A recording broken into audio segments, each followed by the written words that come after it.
Bismillahirrahmanirrahim. Assalamualaikum warahmatullahi wabarakatuh. Waalaikumsalam warahmatullahi wabarakatuh. Perkenalkan, kami dari anggota IKI UII, istri dari Bapak Muntoha, dosen Fakultas Hukum UII.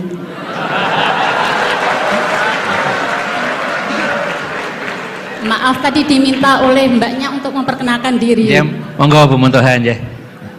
Kepada yang terhormat Bapak Profesor Dr. M. Khurai Shihab dan Kiai Haji Ahmad Baharudin Nur Salim. Tadi sudah disampaikan banyak hal tentang tafsir, yang tadi menyinggung tentang pernikahan, kemudian tentang Anisa, tentang perempuan dan sebagainya. Kemudian saya ingat pada suatu saat saya berdebat dengan suami saya. Bagus ini. Betul ini.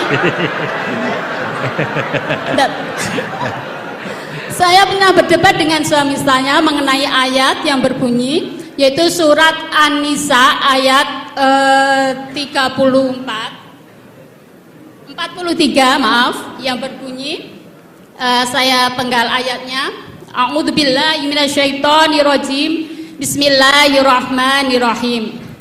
Wa in kuntum mardaa 'ala safarin aw jaa ahadum minkum minal ghaiti aw lamastumun nisa falam tajidu ma'an fatayammamu sa'idan thayyiban famsahu biwujuhikum wa aydikum. Innallaha kana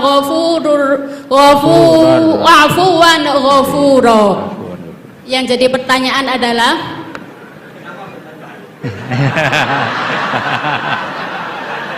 ya, sampai hampir bertengkar karena ayat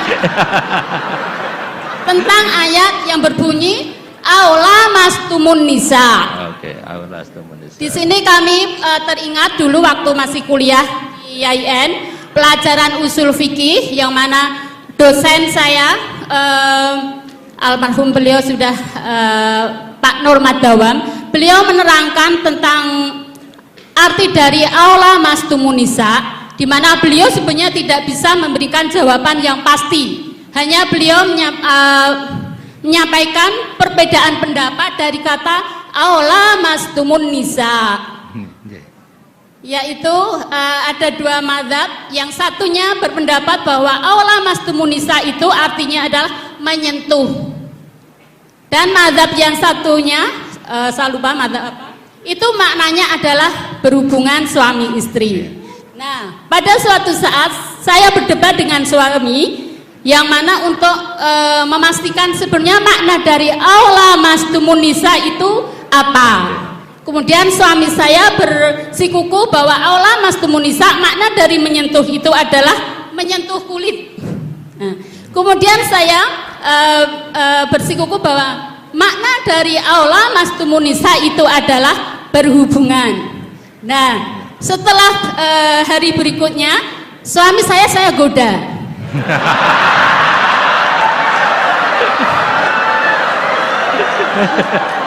Ini ya, kontekstual ini. Saya goda. Setiap habis wudhu, suami saya goda dengan saya sentuh kulitnya. Kemudian suami saya mengulangi untuk wudhu kembali. Kemudian berikutnya sudah wudhu, saya sentuh lagi. Batal kan? Pendapatnya batal karena aula mastumun nisa tadi pendapatnya adalah menyentuh kulit. Batal. Jadi beberapa kali saya goda suami saya, setelah wudhu saya sentuh kulitnya dan mengulangi wudhunya. Dan berikutnya, karena saya masih waktu itu berpegang bahwa menyentuh itu adalah berhubungan suami istri. Nah, yang jadi pertanyaan Prof. Khurai Shihab yang kami hormati adalah makna tafsir daripada ayat aula mastumun nisa yang sebenarnya itu yang mana? Apakah sekedar menyentuh atau berhubungan suami istri? Demikian pertanyaan. Terima kasih. Assalamualaikum warahmatullahi wabarakatuh. Waalaikumsalam warahmatullahi wabarakatuh. Tidak dijawab juga ya, kenapa bertengkar? Terus pertanyaan kedua, kenapa hanya nyentuh saja tidak diteruskan?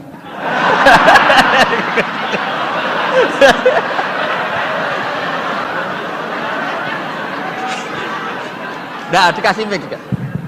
Ya satu ya, pertanyaannya kenapa bertengkar? Jadi bertengkar dalam arti bercanda ya, tidak bertengkar yang serius dengan nafsu amarah tidak. Tapi ini bertengkar dalam arti memperdebatkan tentang ayat yang berbunyi aula mastimunisa tadi, aula mastimunisa. Setelah nyoba menyentuh kok kenapa suami nggak tertarik meneruskan? Itu pasti, Pak. Itu pasti. Sebab kan ditinggal wudhu lagi tadi. Sebab waktu sholat, waktu untuk mengerjakan sholat, dan saya sengaja menggoda suami karena berpendapat bahwa menyentuh itu adalah menyentuh kulit, hanya menyentuh kulit adalah batal wudhu. Makanya beberapa kali saya goda. Kalau nanti pertanyaan Gus Bah dilanjutkan.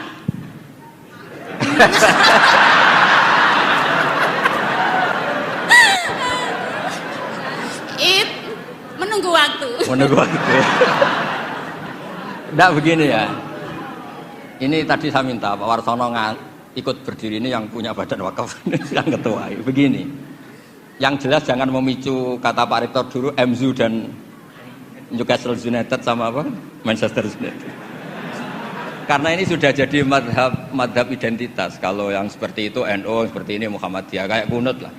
Kunut itu NU, tidak kunut itu Muhammadiyah. Berarti Imam Syafi'i itu NU, Abu Hanifah itu Muhammadiyah.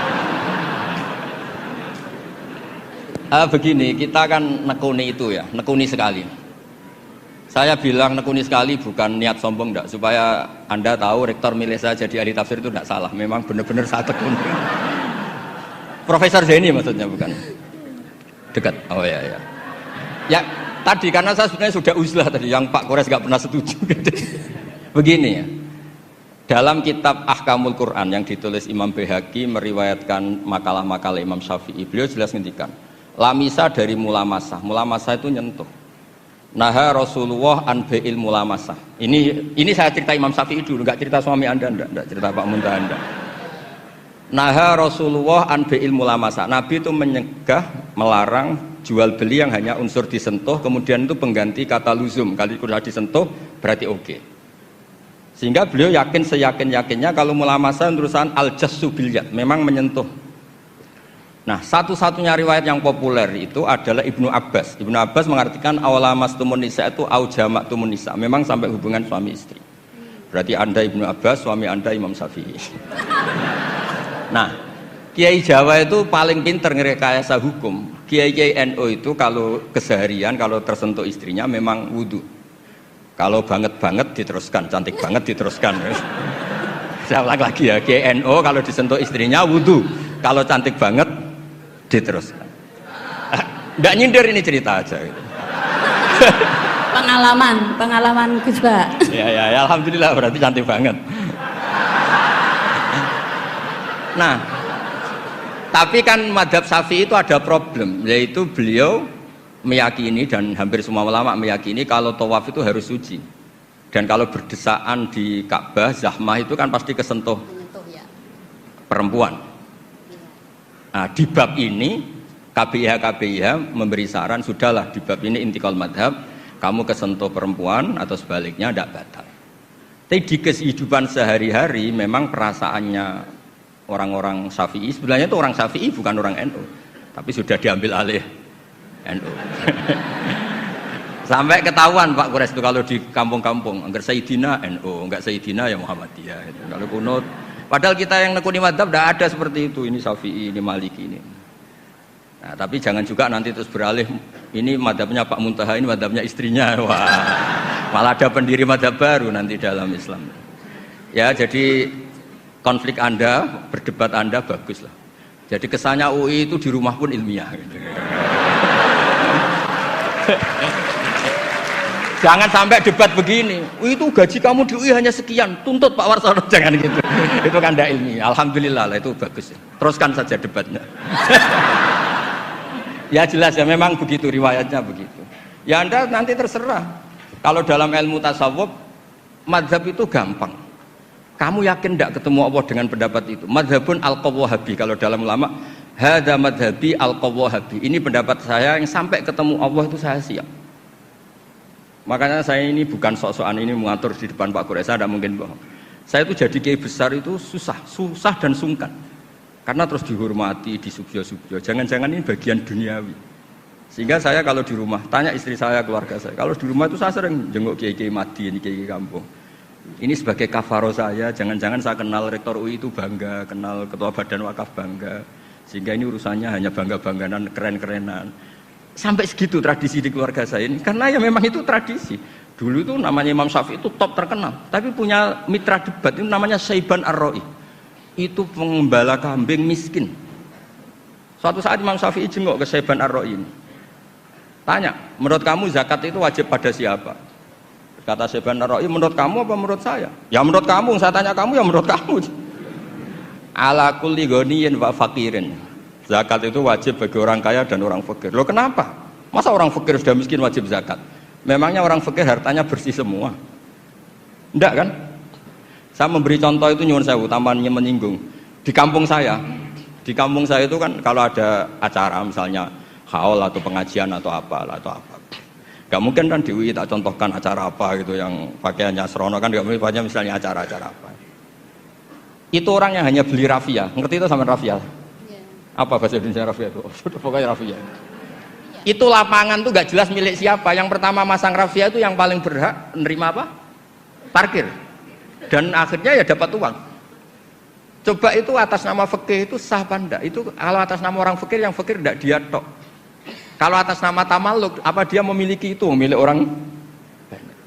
Itu banyak tukang parkir yang di kampung saya terus tanya, iya Gus bener jenengan, kita yang tukang parkir itu nanti trotoar juga gitu, hanya modal rafia terus dia berhak.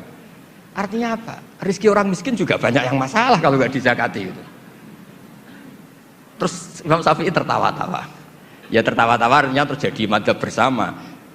Negara hanya mewajibkan zakat sama orang kaya, karena itu yang harus dituntut kalau udah zakat. Tapi orang miskin silahkan, yang merasa rezekinya juga macam-macam itu juga harus zakat. Karena zakat itu filosofinya itu kan tathhirul mal, mensucikan harta. Dan kita tadi, wong nggak ikut punya lapangan, nggak ikut punya trotoar, hanya modal rafia. Terus kita yang berhak, orang lain tidak berhak. Padahal orang lain ini bisa lebih miskin ketimbang kita. Nah itu pentingnya debat. Itu lebih mutu timbang debatnya suami Anda dan Anda ini, Saiban Ar-Ra'i. Tapi itu bagus, itu kasih bonus Pak Rektor, itu hebat itu. Di rumah masih debat fikih itu hebat itu. Dia nggak tahu. Terima kasih.